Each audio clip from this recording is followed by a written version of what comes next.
Super Mario Bros. Deluxe for Game Boy Color includes a bonus part of the Japanese exclusive sequel to Super Mario Bros., notoriously known in the West as the Lost Levels, as it was titled in the All-Stars Super NES remake.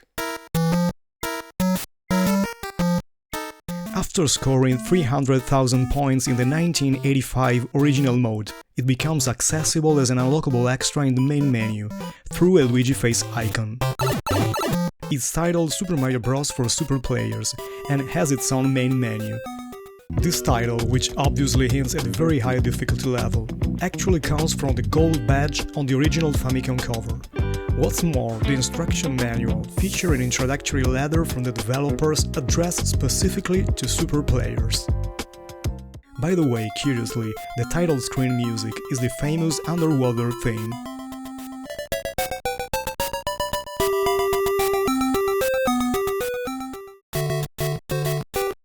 In this video, we're gonna examine a selection of interesting differences between the portable version and the original Famicom Disk System game. For the occasion, we actually picked up a Famicom Plus Disk System iconic totem and a copy of the game via JPFans, a proxy service for shopping directly from Japan. We also got ourselves a selection of very cool Super Mario series items. Look at all this stuff. It arrived at the Luigi Bros. Office in a couple of weeks, well packed, in great condition and in perfect working order. Here's the full Super Mario Bros. Lineup complete in box. And here are both Golf US and Japan cores with their distinctive blue magnetic discs. If you want to try JPFans yourself, you can register through the link in the video description to get a new user coupon package and use our special code LuigiBros to get a 20% off the shipping costs. By the way, to prevent any surprises about the shipping fees, we recommend the useful estimation feature integrated in the JPFans website. From now on, we will refer to the Japanese sequel to Super Mario Bros. As Super Mario Bros. 2, not to be confused with Super Mario Bros. USA, which is notoriously a reimaging of Doki Doki Panic.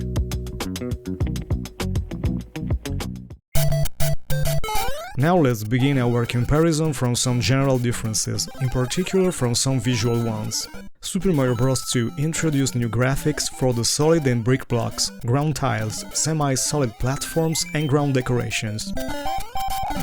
On Game Boy Color, the backgrounds are still in Super Mario Bros. Style instead, most probably due to memory limitations. However, it's been found that the game's files contain unused tiles for the Japanese ground block. As you can see, you can actually reactivate them using Game Genie codes.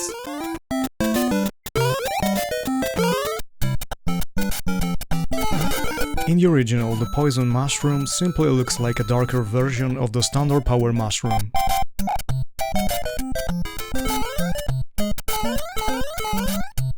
Since we've got the original instruction booklet right here, let's check out the poison mushroom art.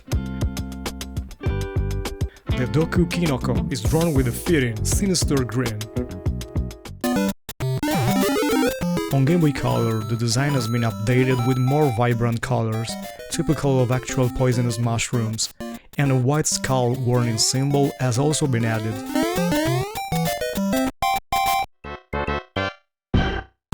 Here's a comparison with the All-Stars version.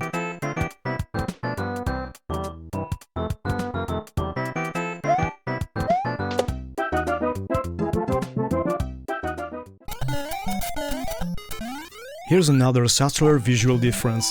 In the original, when entering the castle at the end of a level, Mario abruptly vanishes on the door frame. On Game Boy, Mario gradually disappears behind the castle layer instead.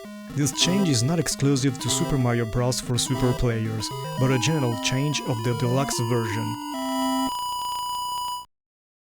Speaking of differences in the game mechanics, Super Mario Bros. 2 is known for changing the bounce physics of Super Mario Bros. With a significant increase in vertical speed and consequently in height. If you manage to stomp a paratrooper during the ascending part of the jump, you can even get a super bounce. On Game Boy Color, the bounce physics remains identical to Super Mario Bros. In both 1985 original and for Super Players modes.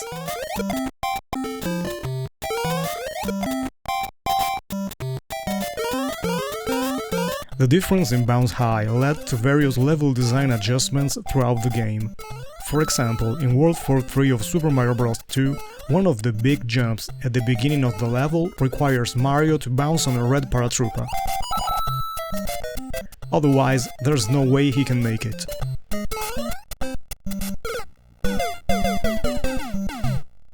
On the Game Boy, the same jump is much easier and doesn't require precise timing, since the gap was reduced to compensate for the shorter bounce after a stomp, and perhaps also for the narrower horizontal view.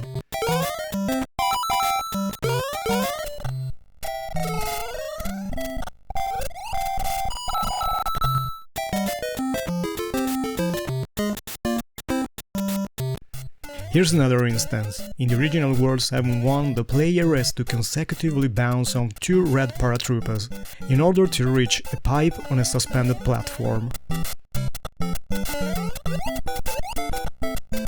A super jump on a single paratroopa will also work.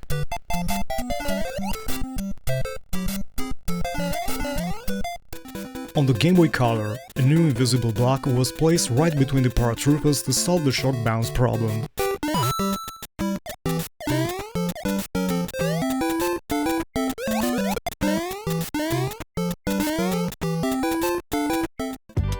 Let's take another look at these retro gems we picked up online through JP Fans.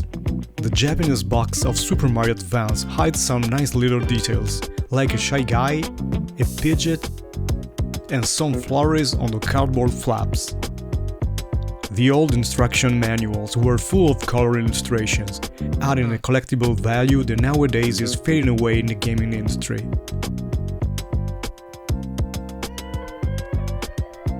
Golf US cars also comes with the original stickers.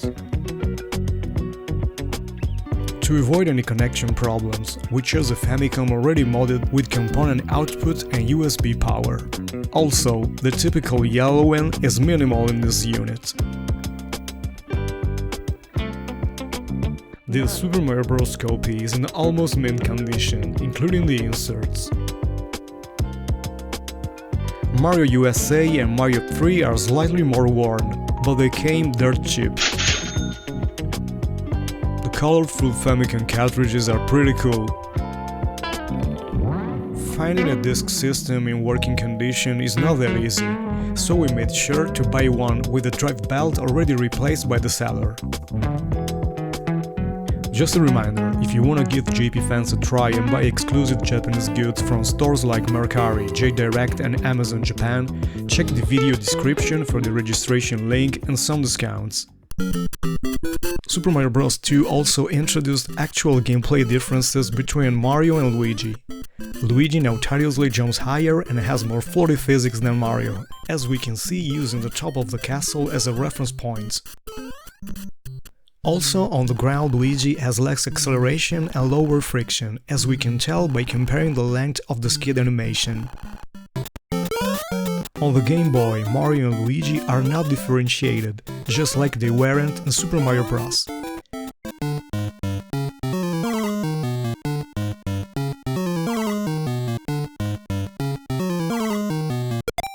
They're just a palette swap you can choose in the map screen before starting a level.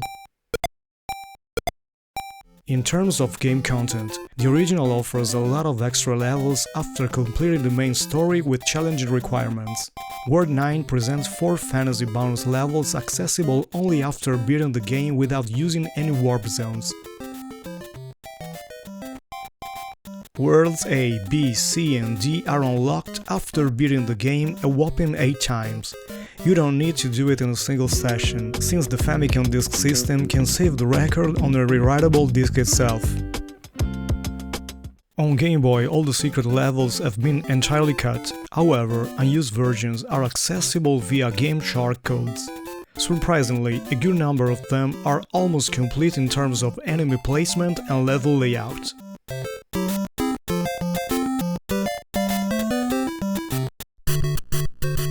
In Super Mario Bros. 2, grabbing the flagpole can trigger a hidden 1-up bonus if the player's coin count is a multiple of 11, like a 00, 11, 22 through 99, and the last digit of the timer matches the same number at the exact moment of contact.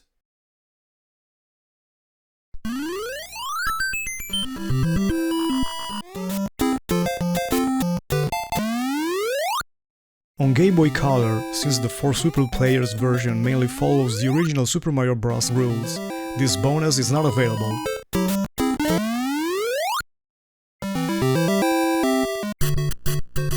In Super Mario Bros. And Super Mario Bros. 2, in the levels that offer an invisible 1-up, if you lose a life before hitting the invisible 1-up block, you lose your chance to get it.